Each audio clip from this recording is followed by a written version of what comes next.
Yo creo que lo primero que debe caracterizar a un joven comunista es el honor que siente por ser joven comunista.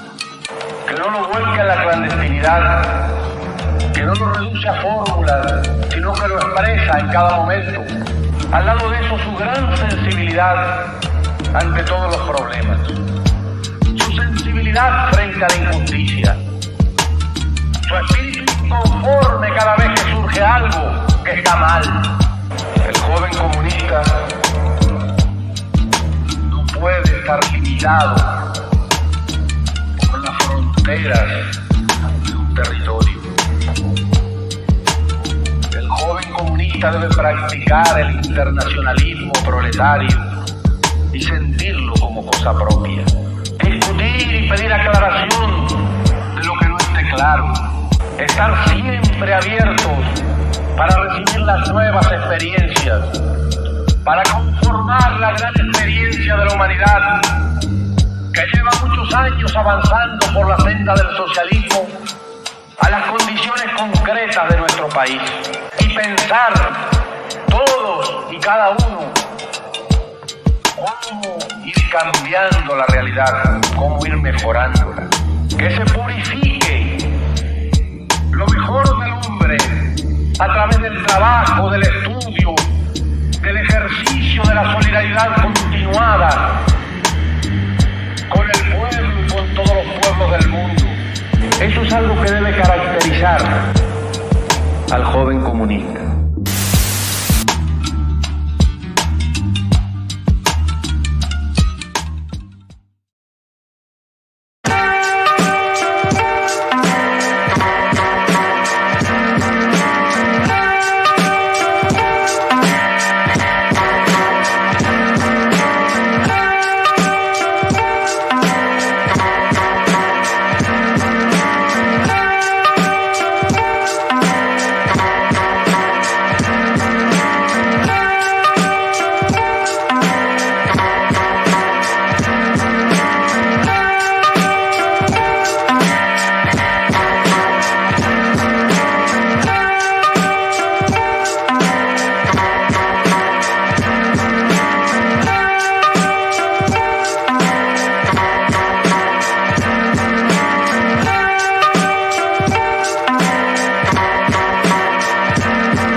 What's good, everybody? This is Ramiro from ANTICONQUISTA. ANTICONQUISTA is an anti-imperialist media collective. Our content is produced by and for the Latin American and Caribbean diaspora. And today we're joined by comrade Nick Ayala, co-editor of ANTICONQUISTA. Shout out to Nick. I'm coming out to you from LA. Nick is out in Jersey. Also, shout out to co-editors Ofelia, Carlos, and Rich, and everybody on the social media committee. Shout out to the whole ANTICONQUISTA familia, everybody watching and listening to this. How's everything going out there in Jersey, Nick? It's all right. You know, been pretty cold. Only gonna get colder. So yeah, it looks freezing. It looks like you're in the igloo right now in Jersey. I got like the little turtleneck right now going. Got the long johns, got the turtleneck. Yeah, I'm out here in LA. And by the way, shout out to everybody, Cobra Commander, John Gallant, Jesse Jenkins, Cosmic Bread Itzel, everybody watching and listening to this. If you're listening to this as a podcast, in our background, we have a picture of a bodega, Two Kings Bodega in New York City. And one of the reasons we got a picture of a bodega is because what we're going to talk about today, Mao's On Contradiction, some high-level, serious Marxist philosophical and scientific outlooks. This is something that is not just important in the classroom, in academia, in libraries. This is something that as communists, as revolutionaries, we need to be going out into the streets and bringing this information to people in the hood. Growing up in New York, I would always pass by bodegas like these every morning, 5, 6 a.m. going to high school. And I would see the Seventh-day Adventists, the evangelical Christians, the right-wing Christians going out and preaching the Bible, preaching their information. And I think it's time for us as communists, especially Black, brown, colonized people who are communists, to go out back into our communities and bring this sort of knowledge and material to our people back home, because this is something that applies to everybody. It's not something abstract. It's not something that is completely theoretical. It's based on practice. And we'll go into a bit about the context of how On Contradiction, which is an essay by Mao Zedong, when it was written and why. But just to give you some background on the essay, it was published in August of 1937 as an interpretation of the philosophy of dialectical materialism, which is the basic science and framework of Marxism. It is the way in which Marxists understand reality. We have dialectics, which is this understanding that the universe is constantly moving, is matter in motion, are comprised of processes of a thesis and antithesis, forming a synthesis, and that everything is constantly flowing and constantly changing. And materialism, which is this idea that being determines consciousness. I am, therefore I think. People who are religious, people who are idealists believe that your mind can create your reality. We had this idiot, Ben Carson, talking about poverty as a state of mind, as if poverty is something that people have intrinsically in their brain, which we know is incorrect. We know that the material conditions that you're based in determine your class position and poverty and all sorts of oppression. And so this is really Mao's interpretation and analysis of dialectical materialism. It was written while Mao was actually in a guerrilla base camp. So he wasn't in a library. He wasn't just chilling at home, pondering. This is in the middle of conflict, of struggle. During the transition from the civil war against the right-wing KMT, the Kuomintang, I'm sure I'm mispronouncing it, but the KMT was basically the nationalist movement in China that had a left wing and a right wing, but at this time the right wing was predominant, wanted to move China in a more capitalist Republican direction. Obviously, Mao represented the communists, the revolutionaries who wanted to build a socialist China. And in this time period, as this essay is being written, there was a major shift in the struggle that Mao was engaging in, because up until this point, a lot of the struggle was directly with the KMT, directly a civil war over founding a new republic. But around this time period in the late 1930s, you had the rise of Imperial Japan spreading like wildfire all over the region, Philippines, Indonesia, all over, conquering, spreading their empire. And so this was a decisive moment where Mao says, look, we need to realign our strategy. We need to identify the main contradiction, or the primary contradiction, AKA the primary issue. And at that moment, the primary issue was the Japanese imperialist invasion. And so in the context of this essay being written, you have a complete shift in the communists attacking the KMT and from the KMT to the Japanese imperialists. And so, I just want to give you that background before we go into some of the theoretical aspects of this essay, because this isn't just something that's based on him thinking in isolation on some mountaintop. Like, this is written as he's in struggle, as he's trying to convince people to stop engaging in war against fellow Chinese people and to unite against a common enemy from abroad. And so that's sort of what we're going to go into today. The essay is split into 6 main parts. 1 is the two world outlooks. 2 is the universality of contradiction. 3 is the particularity of contradiction. 4, the principal contradiction and principal aspect of contradiction. 5, the identity and struggle of aspects of contradiction. And 6, the place of antagonism in contradiction.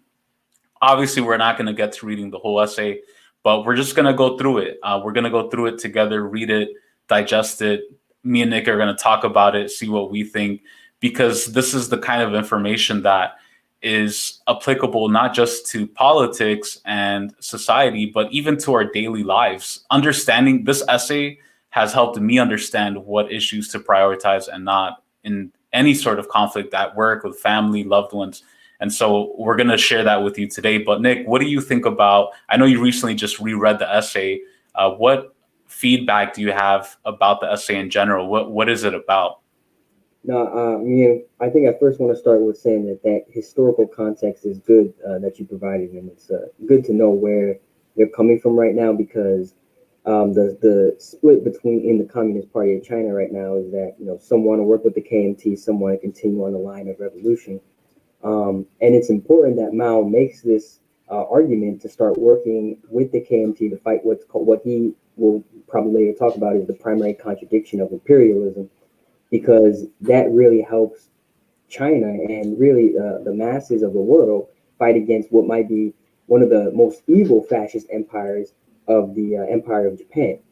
And it's also important to point out that the communist line is far more advanced than the bourgeois line that's taken by the KMT. Because while the KMT does ultimately unify with the Communist Party, as they're in this process of fighting together, they're still launching attacks on communist bases. They're still killing communists. They're still trying to disunify and break up the nation, because ultimately, at the end of the day, the bourgeois ideology of these nationalists or these domestic capitalists will never understand collectivism and what it means to actually fight alongside communists in a united front. But Mao and the communists, they were able to synthesize this far more advanced theory than the capitalists will ever be able to. And that's really what won the war, was this advanced theory of a united front of understanding primary and secondary contradictions. And I guess the only other thing I would add to that is I think this text is important, but it could be difficult to read because it's sometimes it's very philosophical, and it also heavily relies on a solid understanding of dialectical materialism. So I think, if someone wants to read this on their own, one of the things I would recommend is first reading Stalin's Dialectical Materialism, because he really lays out a lot of points that Mao's going to reference to a lot, especially when it comes down to breaking down what is dialectical materialism and some of the different parts that make it up. Yeah, definitely. That's a great point. I think Stalin's work on dialectics and materialism is very important, and he's someone who explained it very clearly and is a good aid for understanding it. To be honest, I mean, Marx references it. He doesn't really do a full-length book or work on dialectical materialism, which is interesting because he kind of was the one, him and Engels were the one to synthesize dialectics and materialism, the Hegelian dialectic and the Feuerbachian materialist outlook. And Lenin and Stalin have some really great work on dialectical materialism. And so jumping right into it, I just want to read the first paragraph of this essay. And shout out to Marxist.org, by the way. If you want a free resource for reading communist books, there's a ton of them on this website, Marxist.org, Marxists.org. You can find authors by topic, by date, they have them listed by last name. Most of Mao's works are here. So if you want to take a look, that's where it is. So this first paragraph, it says, quote, "The law of contradiction in things, that is, the law of the unity of opposites, is the basic law of materialist dialectics. Lenin said, quote, dialectics is, in the proper sense, is the study of contradiction in the very essence of objects, unquote. Lenin often called this law the essence of dialectics. He also called it the kernel of dialectics. In studying this law, therefore, we cannot but touch upon a variety of questions, upon a number of philosophical problems. If we can become clear on all of these problems, we shall arrive at a fundamental understanding of materialist dialectics. The problems are the two-world outlooks, the universality of contradiction, the particularity of contradiction, the principal contradiction and the principal aspect of a contradiction, the identity and struggle of the aspects of a contradiction, and the place of antagonism in contradiction." So you're going to hear this word a lot throughout this reading, contradiction, which is one of the main principles of Marxism, is this concept of the unity of opposites. You can't have day without night. You can't have hot without cold. You can't have rich without poor. And that's why we continue pushing this understanding that you can't have all this wealth in capitalism without exploited people. These libertarians out there, these right-wingers, they keep saying, well, if everybody just became a billionaire and just became an entrepreneur, poverty would be solved. But they fail to understand that it's a dialectical relationship of opposites. You can't have rich without poor, and you can't have poor without rich. So this is central to what they're talking about. So going into part one of On Contradiction by Mao, just going to read a few paragraphs from this. The two world outlooks. Throughout the history of human knowledge, there have been two conceptions concerning the law of development of the universe, the metaphysical conception and the dialectical conception, which form two opposing world outlooks. Lenin said, quote, "The two basic conceptions of development are development as decrease and increase, as repetition, and development as a unity of opposites." Here, Lenin was referring to these two different world outlooks. In China, another name for metaphysics is, I'm not even going to pronounce it. I'm going to have a hard time saying it, but basically he's talking about the Chinese word for metaphysics. For a long period in our history, whether in China or in Europe, this way of thinking, which is part and parcel of the idealist world outlook, occupied a dominant position in human thought.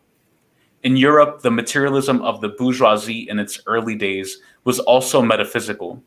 As the social economy of many European countries advanced to the stage of highly developed capitalism, as the forces of production, the class struggle, and the sciences developed to a level unprecedented in history, and as the industrial proletariat became the greatest motive force in historical development, there arose the Marxist world outlook of materialist dialectics.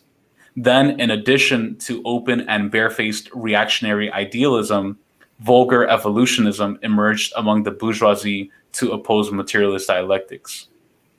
The metaphysical or vulgar evolutionist world outlook sees things as isolated, static, and one-sided. It regards all things in the universe, their forms and their species, as eternally isolated from one another and immutable. Such change as there is can only be an increase or decrease in quantity or a change of place. Moreover, the cause of such an increase or decrease or a change of place is not inside things, but outside them. That is, the motive force is external. Metaphysicians hold that all the different kinds of things in the universe and all their characteristics have been the same ever since they first came into being. All subsequent changes have simply been increases or decreases in quantity. They contend that a thing can only keep on repeating itself as the same kind of thing and cannot change into anything different. In their opinion, capitalist exploitation, capitalist competition, the individualist ideology of capitalist society, and so on, can all be found in ancient slave society or even in primitive society and will exist forever unchanged. They ascribe the causes of social development to factors external to society, such as geography and climate. They search in an oversimplified way outside a thing for the causes of its development, and they deny the theory of materialist dialectics, which holds that development arises from the contradictions inside of a thing. Consequently, they can explain neither the qualitative diversity of things nor the phenomenon of one quality changing into another. In Europe, this mode of thinking existed as mechanical materialism in the 17th and 18th centuries, and as vulgar evolutionism at the end of the 19th century. In China, there was the metaphysical thinking exemplified in the saying, "Heaven changeth not, likewise the Tao changeth not," and it was supported by the decadent feudal ruling classes for a long time. Mechanical materialism and vulgar evolutionism were imported from Europe in the last 100 years and are supported by the bourgeoisie. As opposed to the metaphysical world outlook, the world outlook of materialist dialectics holds that in order to understand the development of a thing, we should study it internally and in its relations with other things. In other words, the development of things should be seen as their internal and necessary self-movement, while each thing in its movement is interrelated with and interacts on the things around it. The fundamental cause of the development of a thing is not external, but internal. It lies in the contradictoriness within the thing. There is internal contradiction in every single thing, hence its motion and development. Contradictoriness within a thing is the fundamental cause of its development, while its interrelations and interactions with other things are secondary causes. Thus, materialist dialectics effectively combats the theory of external causes or of an external motive force, advanced by metaphysical mechanical materialism and vulgar evolutionism. It is evident that purely external causes can only give rise to mechanical motion, that is, to changes in scale or quantity, but cannot explain why things differ qualitatively in thousands of ways, and why one thing changes into another. As a matter of fact, even mechanical motion under external force occurs through the internal contradictoriness of things. Simple growth in plants and animals, their quantitative development, is likewise chiefly the result of their internal contradictions. Similarly, social development is due chiefly not to external, but to internal causes. Countries with almost the same geographical and climate conditions display great diversity and unevenness in their development. Moreover, great social changes may take place in one and the same country, although its geography and climate remain unchanged. Imperialist Russia changed into the socialist Soviet Union, and feudal Japan, which had locked its doors against the world, changed into imperialist Japan, although no change occurred in the geography and climate of either country. Long dominated by feudalism, China has undergone great changes in the last 100 years and is now changing in the direction of a new China, liberated and free, yet no change has occurred in her geography and climate. Changes do not take place in geography and climate of the earth as a whole and in every part of it, but they are insignificant when compared with changes in society. Geographical and climate changes manifest themselves in terms of tens of thousands of years, while social changes manifest themselves in thousands, hundreds, or tens of years, and even in a few years or months in times of revolution. According to materialist dialectics, changes in nature are due chiefly to the development of the internal contradictions in nature. Changes in society are due chiefly to the development of the internal contradictions in society. That is, the contradiction between the productive forces and the relations of production, the contradiction between classes and the contradiction between the old and the new. It is the development of these contradictions that pushes society forward and gives the impetus for the supersession of the old society by the new. Does materialist dialectics exclude external causes? Not at all. It holds that external causes are the condition of change and internal causes are the basis of change, and that external causes become operative through internal causes.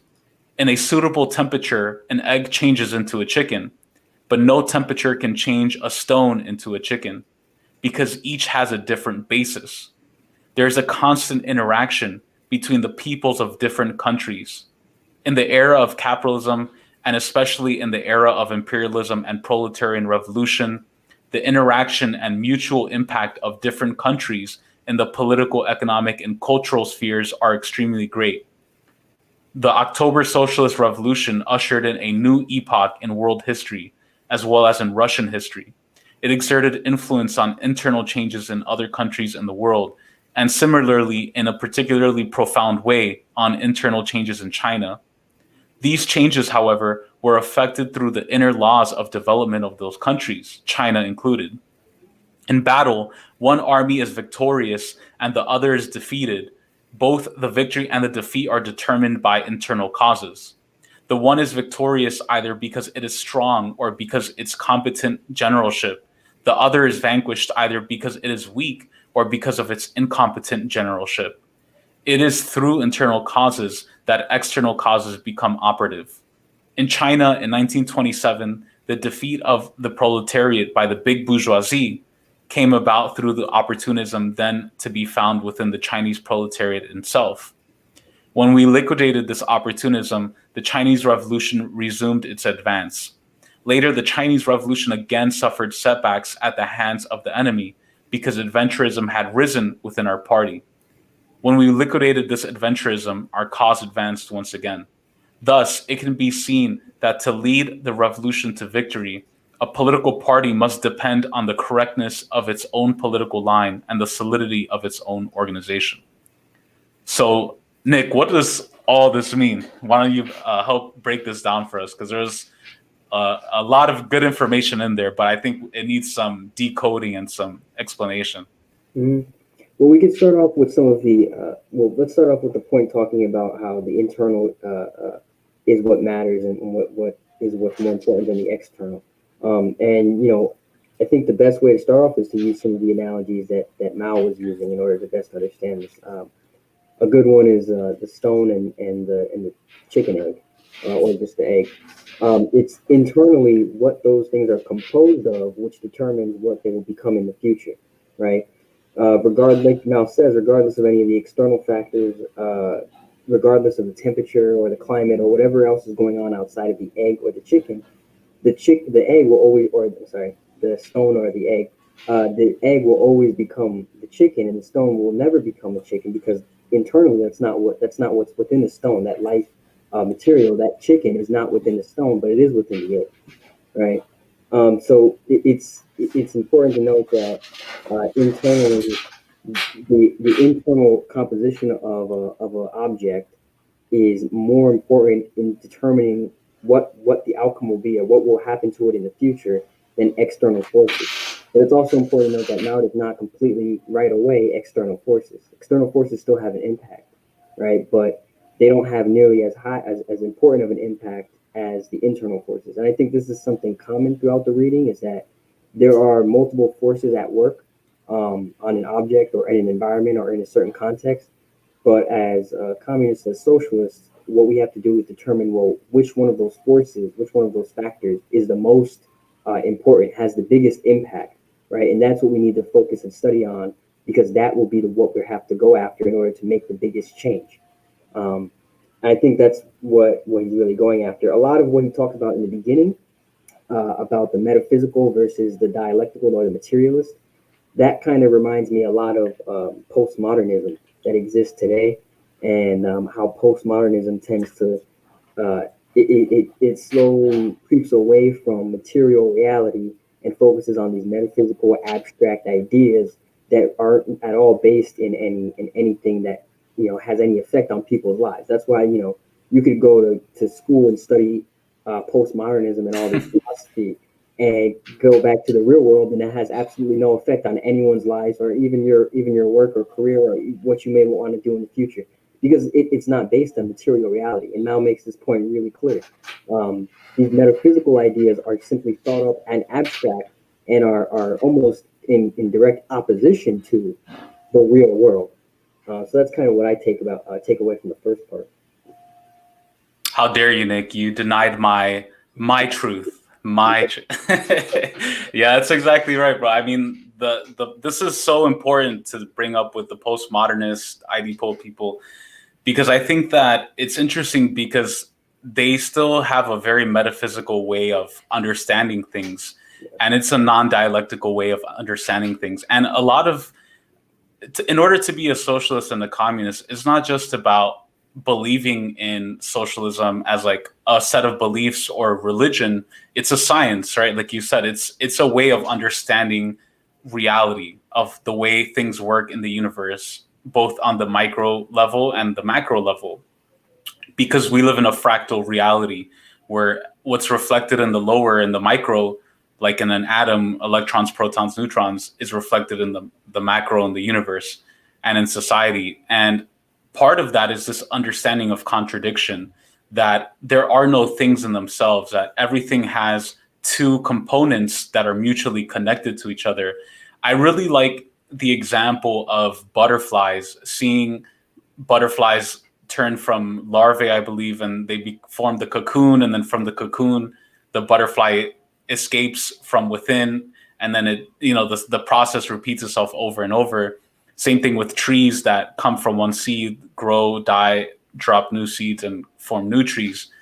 Everything is cyclical. Everything is a process, and within one system or one entity, there are two components that exist in contradiction to each other that form the totality. And it is because of the internal contradiction between those two forces that a new synthesis is forced to come about. And so I think a great example of that is systems of society. Like when we talk about historical materialism, the eras of society, why is it that feudalism collapsed? Because there was a contradiction between the feudal class, the nobles, the priests, the people who were in the castles and were just reading the Bible all day. And then these people on the coast who were capitalists, who were building factories, who were making discoveries and trying to create commodities. You had these two classes that were fighting against each other and created a new system, capitalism. And so while there are external factors, people believe that there's this external God in the sky who makes decisions we're not in any way connected to, that it's because of this random dude in the clouds that things happen in our lives. But it's like contradictions that are taking place in society now, COVID-19, the horrible US response, economic collapse, unemployment, it's all in the kernel of capitalism. And it's part of that contradiction that's blossoming and manifesting from within. And so I think that was a really significant part of that first part of On Contradiction by Mao. Shout out to everybody in the chat, by the way, watching and listening. We're talking about On Contradiction by Mao Zedong. We got the bodega background in the back because we are talking about a proletarian science, a people science. This is what we got to be talking about with our people in the hoods and working class neighborhoods with our people, because this is something that has to be spread out and understood. We need a new way of thinking, and this is providing that outlook for a new way of thinking. So going into part 2, the universality of contradiction, Mao says, quote, "For convenience of exposition, I shall deal first with the universality of contradiction and then proceed to the particularity of contradiction. The reason is that the universality of contradiction can be explained more briefly, for it has been widely recognized ever since the materialist dialectic world outlook was discovered and materialist dialectics applied with outstanding success to analyzing many aspects of human history and natural history, and to changing many aspects of society and nature, as in the Soviet Union, and by the great creators and continuers of Marxism, Marx, Engels, Lenin, and Stalin. Whereas the particularity of contradiction is still not clearly understood by many comrades, and especially by the dogmatists. They do not understand that it is precisely in the particularity of contradiction and that the universality of contradiction resides. Nor do they understand how important is the study of the particularity of contradiction in the concrete things confronting us for guiding the course of revolutionary practice. Therefore, it is necessary to stress the study of the particularity of contradiction and to explain it at adequate length. For this reason, in our analysis of the law of contradiction in things, we shall first analyze the universality of contradiction, then place special stress on analyzing the particularity of contradiction, and finally, returning to the universality of contradiction. The universality or absoluteness of contradiction has a twofold meaning. One is that contradiction exists in the process of development of all things, and the other is that in the process of development of each thing, a movement of opposites exists from beginning to end. Engels said, quote, "Motion itself is a contradiction," unquote. Lenin defined the law of the unity of opposites as, quote, "the recognition of the contradictory, mutually exclusive opposite tendencies in all phenomena and the processes of nature, including mind and society," unquote. Are these ideas correct? Yes, they are. The interdependence of the contradictory aspects present in all things and the struggle between these aspects determine the life of all things and push their development forward. There is nothing that does not contain contradiction. Without contradiction, nothing would exist. Contradiction is the basis of the simplest forms of motion, for instance, mechanical motion, and still more so of the complex forms of motion. Engels explained the universality of contradictions as follows, quote, "If simple mechanical change of place contains a contradiction, this is even more true of the higher forms of motion of matter, and especially of organic life and its development. Life consists precisely and primarily in this, that a being is at each moment itself and yet something else. Life is therefore also a contradiction, which is present in things and processes themselves, and which constantly originates and resolves itself. And as soon as the contradiction ceases, life too comes to an end, and death steps in. We likewise saw that also in the sphere of thought, we could not escape contradictions, and that, for example, the contradiction between man's inherently unlimited capacity for knowledge and its actual presence only in men who are externally limited and possess limited cognition finds its solution in what is, at least practically for us, an endless succession of generations in infinite progress. One of the basic principles of higher mathematics is the contradiction that in certain circumstances, straight lines and curves may be the same." Lenin illustrated the universality of contradictions as follows. In mathematics, positive and negative, differential and integral. In mechanics, action and reaction. In physics, positive and negative electricity. In chemistry, the combination and dissociation of atoms. In social science, the class struggle. In war, offense and defense, advance and retreat, victory and defeat are all mutually contradictory phenomena. One cannot exist without the other. The two aspects are at once in conflict and in interdependence, and this constitutes the totality of a war, pushes its development forward, and solves its problems. Every difference in men's concepts should be regarded as reflecting an objective contradiction. Objective contradictions are reflected in subjective thinking, and this process constitutes the contradictory movement of concepts, pushes forward the development of thought, and ceaselessly solves problems in man's thinking. Opposition and struggle between ideas of different kinds constantly occur within the party. This is a reflection within the party of contradictions between classes and between the new and the old in society. If there were no contradictions in the party and no ideological struggles to resolve them, then the party's life would come to an end. Thus, it is already clear that contradiction exists universally and in all processes, whether in the simple or in the complex forms of motion, whether in objective phenomena or ideological phenomena. But this contradiction also exists at the initial stage of each process. Is there a movement of opposites from beginning to end in the process of development of every single thing? As can be seen from the articles written by Soviet philosophers criticizing it, the Deboran school maintains that contradiction appears not at the inception of a process, but only when it has developed to a certain stage. If this were the case, then the cause of the development of the process before that stage would be external and not internal. Deboran thus reverts to the metaphysical theories of external causality and of mechanism. Applying this view in the analysis of concrete problems, the Deboran school sees only differences but not contradictions between the kulaks and the peasants in general under existing conditions in the Soviet Union, thus entirely agreeing with Bukharin. By the way, the kulaks were the petty bourgeois farming class in the former Soviet Union and in Imperial Russia who were allied with the ruling class and was a big class contradiction during that time. So going back, in analyzing the French Revolution, it holds that before the revolution, there were likewise only differences, but not contradictions within the third estate, which was composed of the workers, the peasants, and the bourgeoisie. These views of the Deboran school are anti-Marxist. This school does not understand that each and every difference already contains contradiction, and that difference itself is contradiction. Labor and capital have been in contradiction ever since the two classes came into being. Only at first the contradiction had not yet become intense. Even under the social conditions existing in the Soviet Union, there is a difference between workers and peasants, and this very difference is a contradiction. Although unlike the contradiction between labor and capital, it will not become intensified into antagonism or assume the form of class struggle.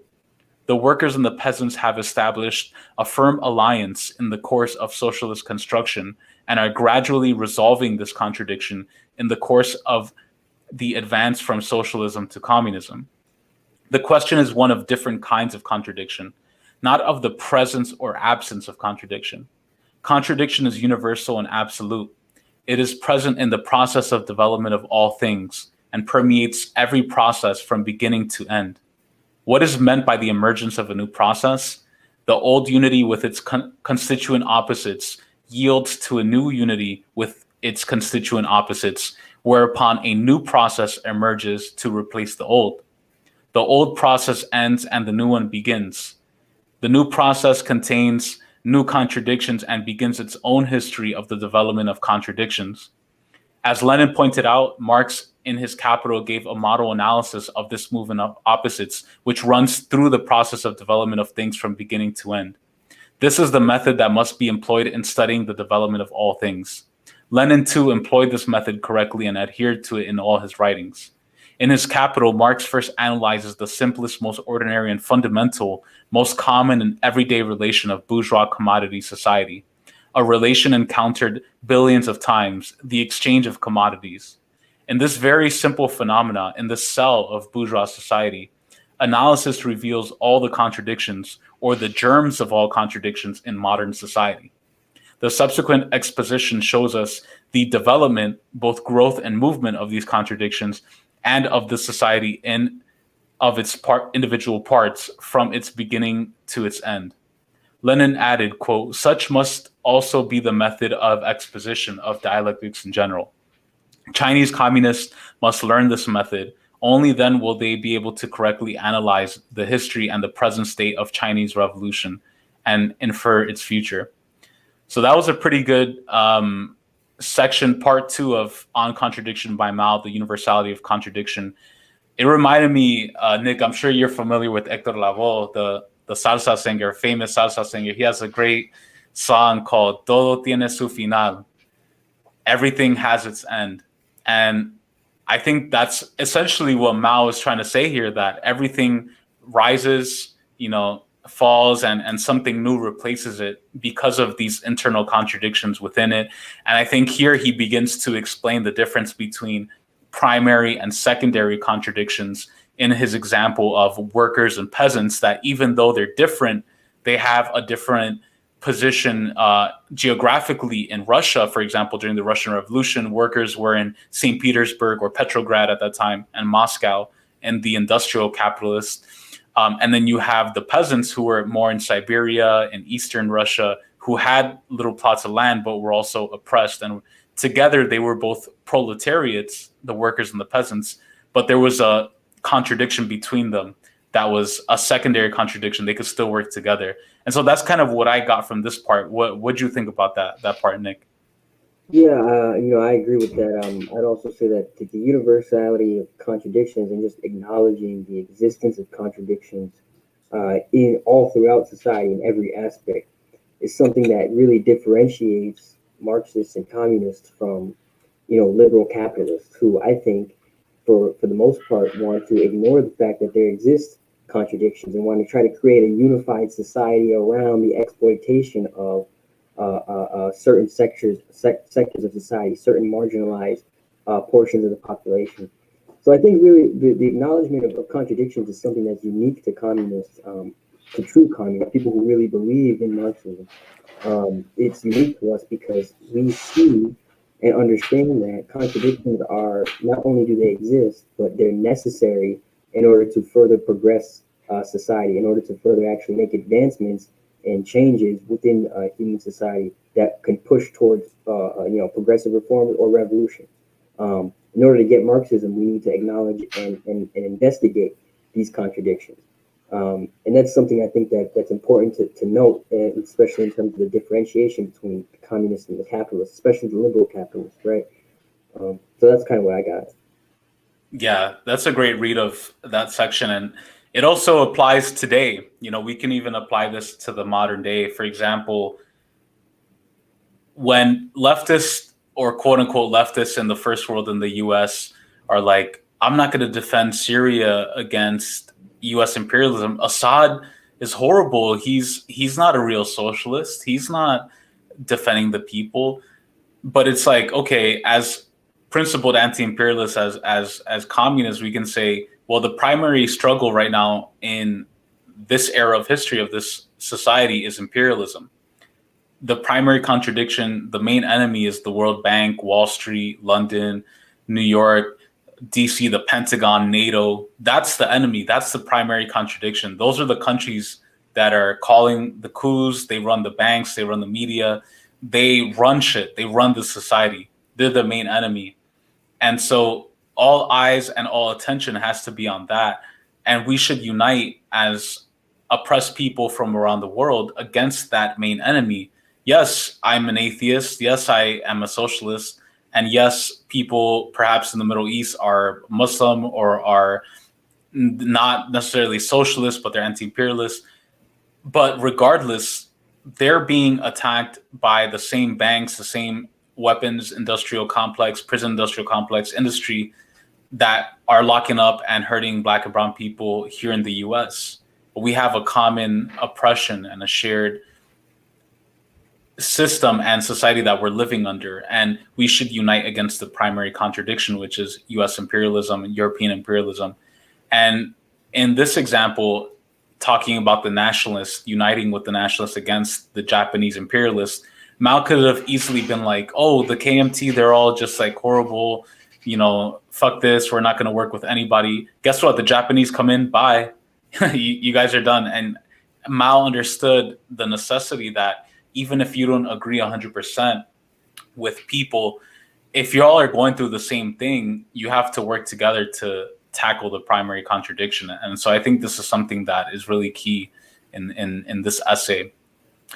Going into part 3, the particularity of contradiction, Mao says, I'm not going to read the first line because it's similar to what he said before about contradiction being present in everything. So he says, first, the contradiction in each form of motion of matter has its particularity. Man's knowledge of matter is knowledge of its forms of motion, because there is nothing in this world except matter in motion, and this motion must assume certain forms. In considering each form of motion of matter, we must observe the points which it has in common with other forms of motion. But what is especially important and necessary, constituting as it does the foundation of our knowledge of a thing, is to observe what is particular to this form of motion of matter, namely to observe the qualitative difference between this form of motion and other forms. Only when we have done so can we distinguish between things. Every form of motion contains within itself its own particular contradiction. This particular contradiction constitutes the particular essence which distinguishes one thing from another. It is the internal cause, or as it may be called, the basis for the immense variety of things in the world. There are many forms of motion in nature: mechanical motion, sound, light, heat, electricity, dissociation, combination, and so on. All of these forms are interdependent, but in its essence, each is different from the others. The particular essence of each form of motion is determined by its own particular contradiction. This holds true not only for nature, but also for social and ideological phenomena. Every form of society, every form of ideology has its own particular contradiction and particular essence. The sciences are differentiated precisely on the basis of the particular contradictions inherent in their respective objects of study. Thus, the contradiction peculiar to a certain field of phenomena constitutes the object of study for a specific branch of science. For example, positive and negative numbers in mathematics, action and reaction in mechanics, positive and negative electricity in physics, dissociation and combination in chemistry, forces of production and relations of production, classes and class struggle in social science, offense and defense in military science, idealism and materialism, the metaphysical outlook and the dialectical outlook in philosophy, and so on. All these are the objects of study of different branches of science, precisely because each branch has its own particular contradiction and particular essence. Of course, unless we understand the universality of contradiction, we have no way of discovering the universal cause or universal basis for the movement or development of things. However, unless we study the particularity of contradiction, we have no way of determining the particular essence of a thing which differentiates it from other things, no way of discovering the particular cause or particular basis for the movement or development of a thing, and no way of distinguishing one thing from another or of demarcating the fields of science. As regards the sequence in the movement of man's knowledge, there is always a gradual growth from the knowledge of individual and particular things to the knowledge of things in general. Only after man knows the particular essence of many different things can he proceed to generalization and know the common essence of things. When man attains the knowledge of this common essence, he uses it as a guide and proceeds to study various concrete things which have not yet been studied or studied thoroughly, and to discover the particular essence of each.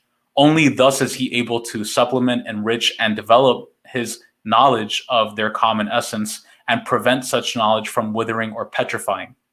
These are the two processes of cognition, one from the particular to the general, and the other from the general to the particular. Thus, cognition always moves in cycles, and so long as scientific method is strictly adhered to, each cycle advances human knowledge a step higher, and so makes it more and more profound. Where our dogmatists err on this question is that, on the one hand, they do not understand that we have to study the particularity of contradiction and know the particular essence of individual things before we can adequately know the universality of contradiction and the common essence of things. And that, on the other hand, they do not understand that after knowing the common essence of things, we must go further and study the concrete things that have not yet been thoroughly studied or have only just emerged. Our dogmatists are lazy bones. They refuse to undertake any painstaking study of concrete things. They regard general truths as emerging out of void. They turn them into purely abstract, unfathomable formulas, and thereby completely deny and reverse the normal sequence by which man comes to know the truth. Nor do they understand the interconnection of the two processes in cognition, from the particular to the general, and then from the general to the particular. They understand nothing of the Marxist theory of science. It is necessary not only to study the particular contradiction and the essence determined thereby of every great system of the forms of motion and matter, but also to study the particular contradiction and the essence of each process in the long course of development of each form of motion of matter. In every form of motion, each process of development, which is real and not imaginary, is qualitatively different. Our study must emphasize and start from this point. So there's a few more paragraphs in this section. This is a pretty meaty section that goes into more about the relationship between the general and the specific. But again, this is section 3, the particularity of contradiction, of Mao Zedong's On Contradiction essay. So Nick, what'd you get from that excerpt?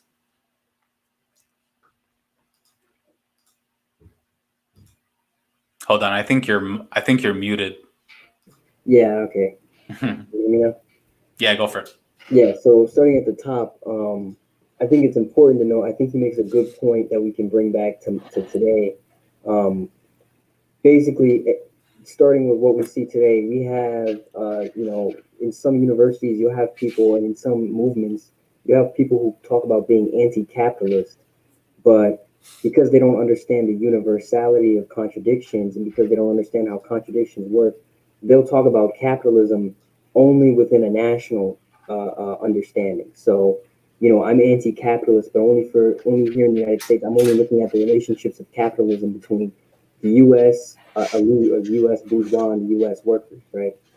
With leaving out the fact that there is such a thing as imperialism, which imperialism is the universal contradiction, which brings together an international capitalist and imperialist system, that the capitalist system is not relegated to one nation, and we can't just investigate one nation's capitalism, but we have to investigate imperialism as a whole and how capitalism is interconnected with all these other international capitalist states.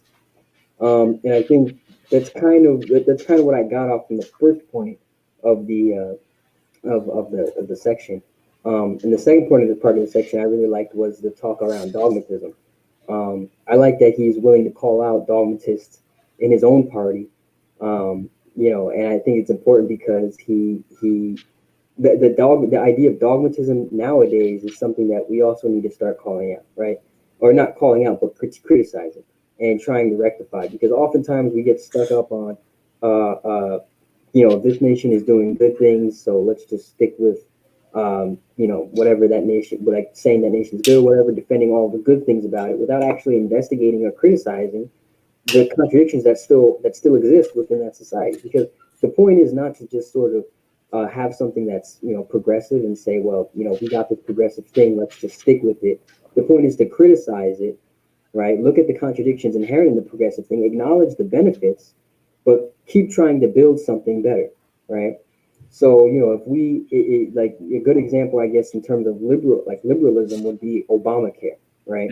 Obamacare did give some health care to more people, but it had all of these other contradictions within it, which left millions of other people out of insurance, right? So that's where you get the synthesis and you get the idea of, well, we need a national healthcare system. We need a nationalized healthcare system that can actually cover everyone, because this liberal capitalist system is not doing it. It's just giving more money to insurance companies and these private health industry, right?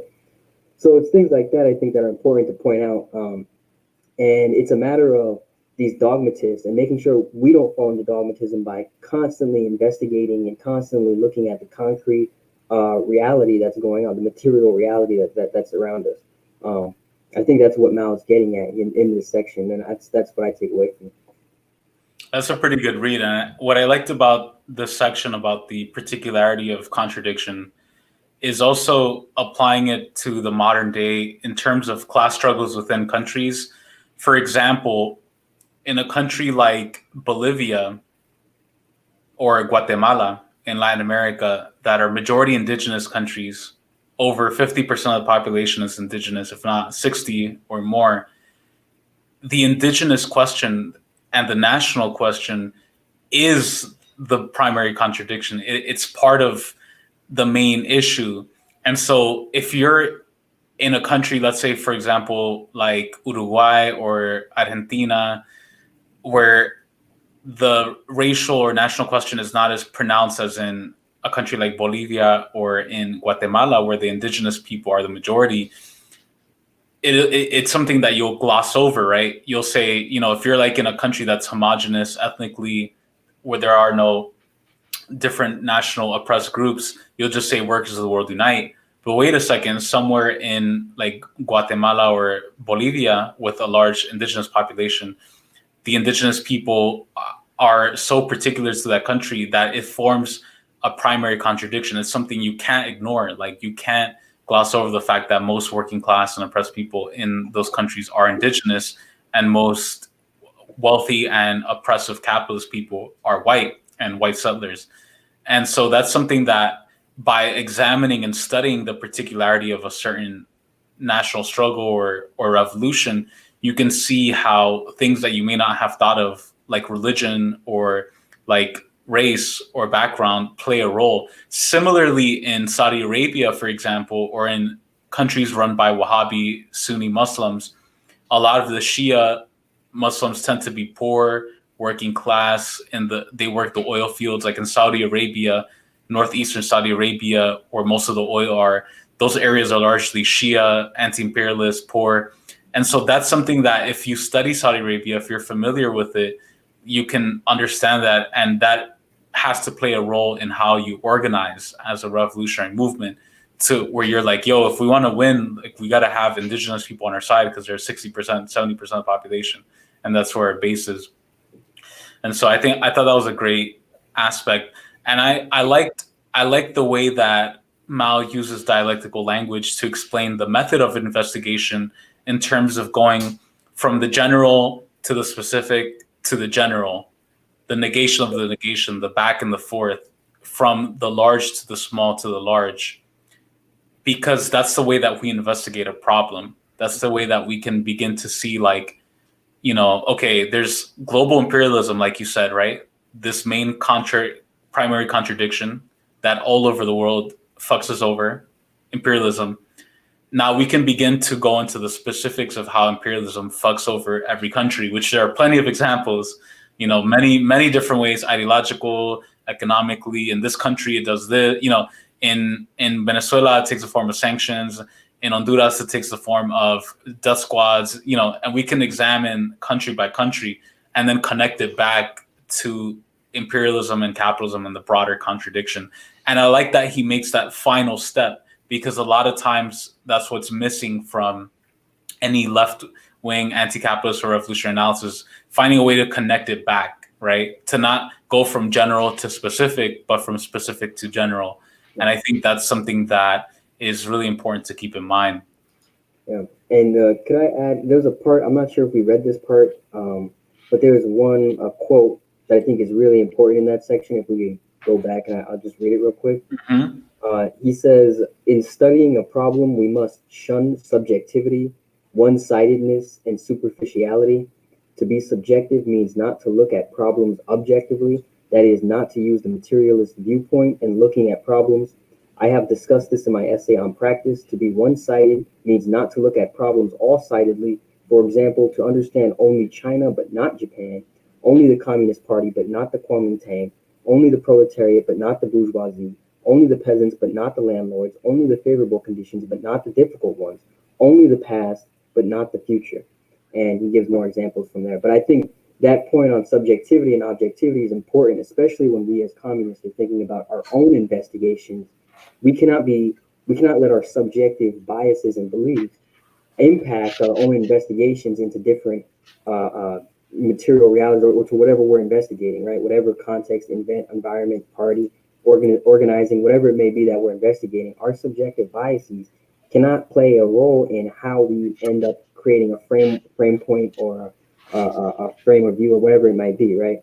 And again, I think this falls back into dogmatism, where dogmatism seeps in, and what it does is it creates a completely subjective basis for all of our ideology.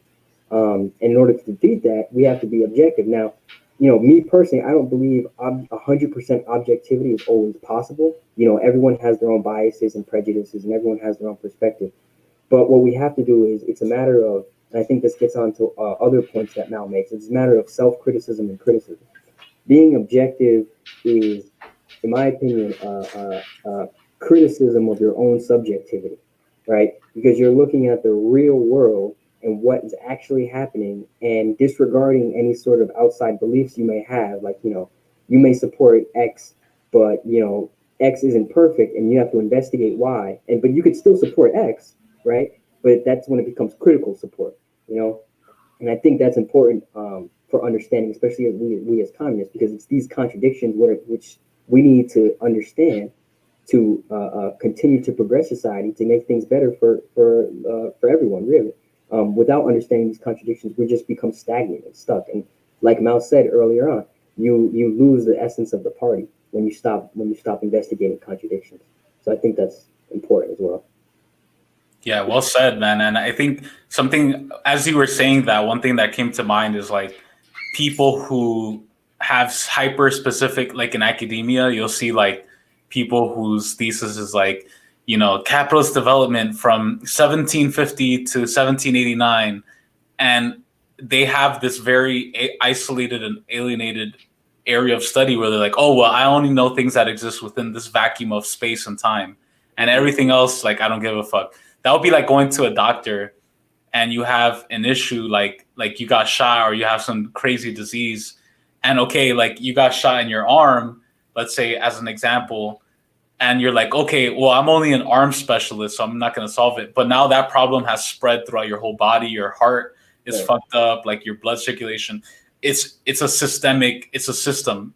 And if by only focusing on one abstraction, right, through the Marxist process of abstracting, where we zero in, right, that's how we can begin to differentiate.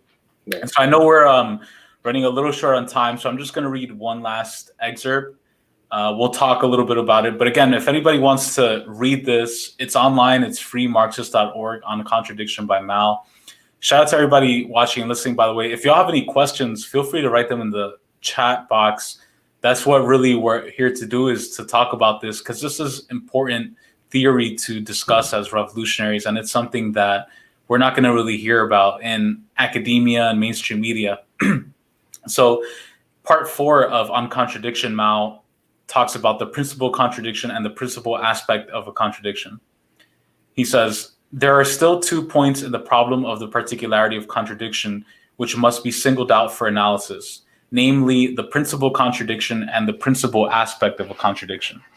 There are many contradictions in the process of development of a complex thing, and one of them is necessarily the principal contradiction, whose existence and development determines or influences the existence and development of the other contradictions. For instance, in capitalist society, the 2 forces in contradiction, the proletariat and the bourgeoisie, form the principal contradiction. The other contradictions, such as those between the remnant feudal class and the bourgeoisie, between the peasant petty bourgeoisie and the bourgeoisie, between the proletariat and the peasant petty bourgeoisie, between the non-monopoly capitalists and the monopoly capitalists, between bourgeois democracy and bourgeois fascism, among the capitalist countries and between imperialism and the colonies, are all determined or influenced by this principal contradiction.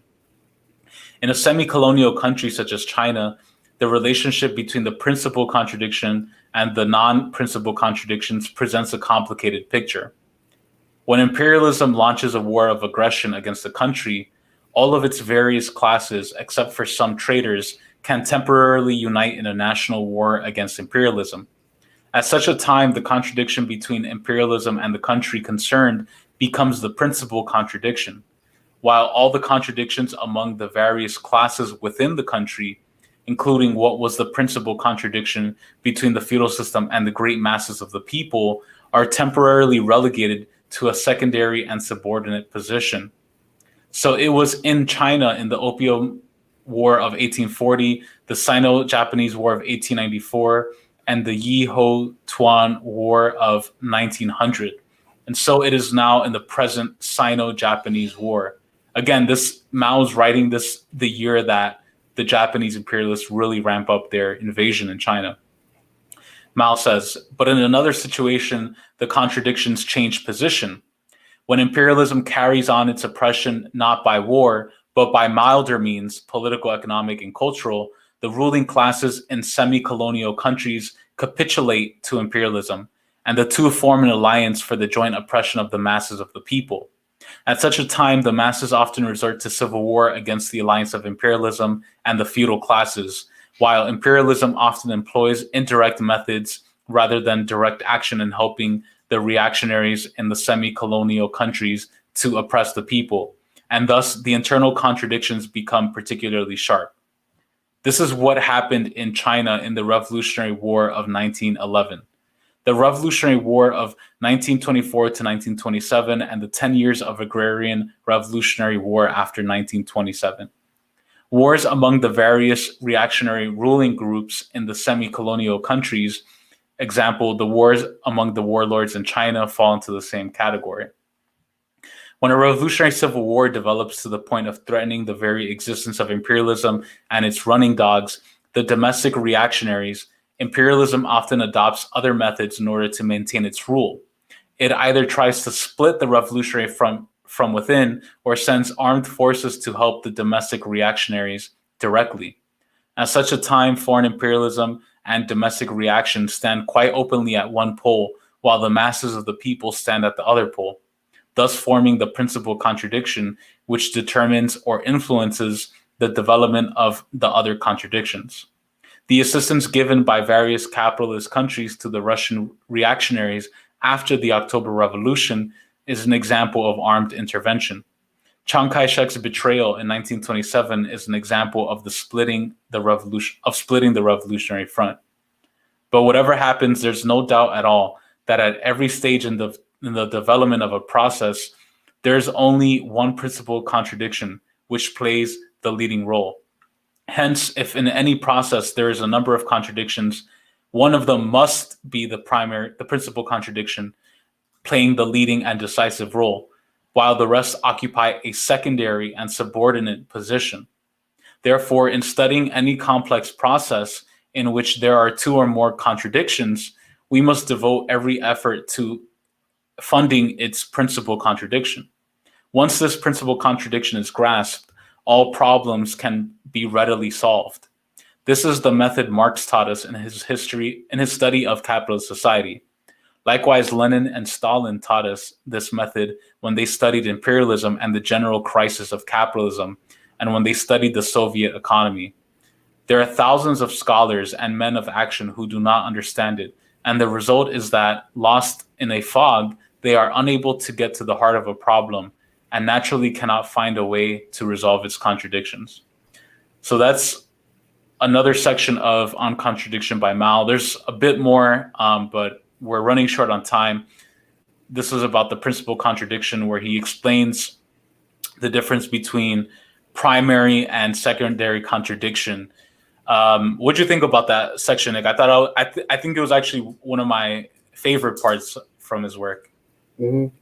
Yeah, I think it's important. It's probably, I don't want to say it's the most important section, but it's a very important section, especially for understanding what we're trying to do today in our own revolutionary actions, especially being here in the imperialist core. Understanding contradictions and which one is primary, and just knowing for the fact that there is a primary contradiction and there is a secondary contradiction is in itself a Marxist way of thinking. Because you think about it, you brought up the example earlier of Syria, and the first thing that comes into my head is how many anarchists are there who are out there, saying, "F Syria, I support the Kurds." Right. That's because they don't have an understanding of contradictions. Right? They don't have an understanding of principal and secondary contradictions. They can't see that you don't have a Kurdish nation if the U.S. goes in there and just completely destroys and divides the territory into whatever it wants it to be, right? You don't have, and Mao kind of explains this. You can't have a communist Chinese nation if there is no Chinese nation. Right, if it's completely taken over by Japanese imperialists, right? And so these primary contradictions, or a better example, look here at home at Puerto Rico. We talked about this last time. We need to have a Puerto Rican nationalist movement, because our primary contradiction in terms of fighting for Puerto Rico is anti-colonialism. Right? We don't even have a nation. So how can we begin to go forward with a socialist program if there's no nation to implement that socialist program, right? So it's understanding the primary and secondary contradictions, which I think determines our path forward. It determines what action we're going to take. Mao talked about this earlier. He talked about how it's practice.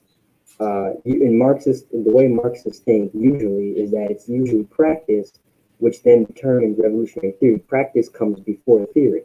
But he explains, Mao says it earlier on, that in some special circumstances, revolutionary theory needs to take place before practice. You need to have a revolutionary theory in place before practice. And he quotes Lenin on this.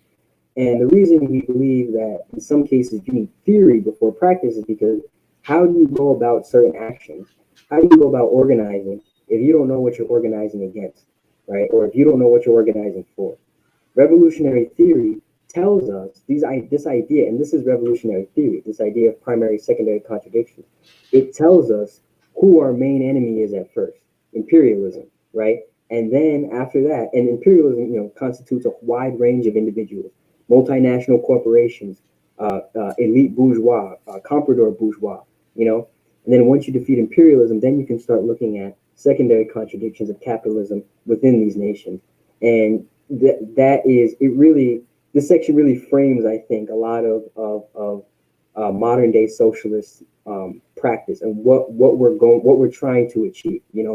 Why we take actions and how we take actions to do what we want to do, right? Which is defeat imperialism, right? Yeah, for sure. And it's ironic. Like, it's funny because throughout my time in the left, like, I've been a communist for about 10 years or so, more or less.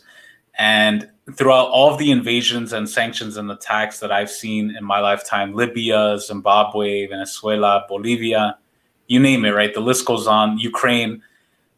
I've seen a lot of anarchists and so-called Maoists, or people who call themselves Maoists, not even understand this basic concept of primary and secondary contradiction when it comes to imperialism. And I've seen certain people like you said, Syria is definitely a great example, right? When people are like, oh, I hate Assad, neither Damascus nor Washington. I only support the YPG. And it's like, okay, dude, chill. And then I've seen that happen, in Zimbabwe, where they'll say like, okay, Mugabe said something homophobic, so he's a fascist, Nazi, and therefore fuck Zimbabwe. We shouldn't defend them. But it's like, okay, primary contradiction. Again, I'm pro LGBTQ. I'm atheist. I'm in favor of LGBTQ liberation. But if a country is being bombed and okay, the people there have some backward views on homophobia or transphobia, like that's not gonna stop me from defending them from being bombed by fucking NATO, And it's like Libya, same thing. Bolivia, there was like all these, when the coup was happening against Evo, there was all these leftist anarchists, and they were like, oh, Evo is just as bad. He's a capitalist. Like, we have to support the protesters. And again, and I like the example that Mao uses in the book, that he says it's like a fog. And I think that's such a great analogy, especially in the 21st century with social media, with news. We're constantly bombarded with so much propaganda and information from mainstream media that it literally creates like a fog of disinformation, right? Oh, he's killing his own people. They have homophobia here, or like they have some elements of capitalism here. And so that clouds people's ability to realize, hey, we should defend Evo, we should defend Mugabe, we should defend Assad, however imperfect they may be. But because the main issue at hand is imperialism, because if companies like Tesla take over Bolivia, privatize, they're going to have more power, they're going to be wealthier, people are going to die. Like, that's the main issue. That's the bread and butter issue. And so I think this section of that essay was really key to that. But I don't know, Nick, before we head out, I don't know if you have any final thoughts on like any thoughts you have on this essay, but also broadly speaking, like why it's important for people to have a dialectical way of understanding reality in terms of contradictions and organizing, even in relationships. Like, there's shit that, like, if you're in a personal relationship or work relationships, family, there's shit that other people do that annoys you, right? If you're with somebody for enough period of time, like if you're on a road trip, for example, with a friend, like at first you're like, oh, cool road trip, like, yo, we're gonna have mad fun, da da da. And then like an hour or two later, they're like, oh, can I play this song? Or like they open a snack that like smells funky in the car, and little things start getting annoying, right? You're like, okay, like this little thing, like, yo, you're annoying me right now.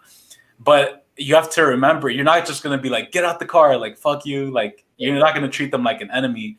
You're going to understand we have a destination that we need to go to, and we're going to ride this car, even though we have some contradictions with us. I can ask you nicely, yo, like, put away that canned tuna, or, change the music a little bit, but we're going to resolve it, right? Because it's a non-antagonistic contradiction. Now, if somebody gets in the car and it starts fucking me up, is trying to rob me, that's an antagonistic contradiction. At that point, I'll be like, yo, get the fuck out of the car. And right. So I don't know, like what, just kind of wrapping up, like what comments or thoughts do you have on this concept of contradiction?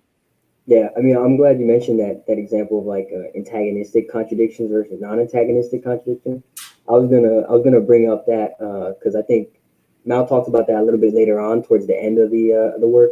Where he talked about not all contradictions are antagonistic. And I think that's important, especially when thinking about how do we go about organizing here in the, not only in the diaspora, but anywhere, right? You got to deal with like 50 different parties for every country, 50 different left parties. So how do you go about organizing all these different left parties, right? Without it leading to antagonistic contradictions where, there's splits, there's fights, there's, accusations, all these different problems going on. Some of them true, some of them false. How do you deal with that, right? Because when these contradictions spring up, especially amongst like socialists and communists and anyone who considers himself left, when these contradictions spring up and then they become antagonistic, that becomes beneficial towards the capitalists. That becomes beneficial towards the imperialists, because now we're weaker because we're fighting antagonistic relationships with each other and not fighting the primary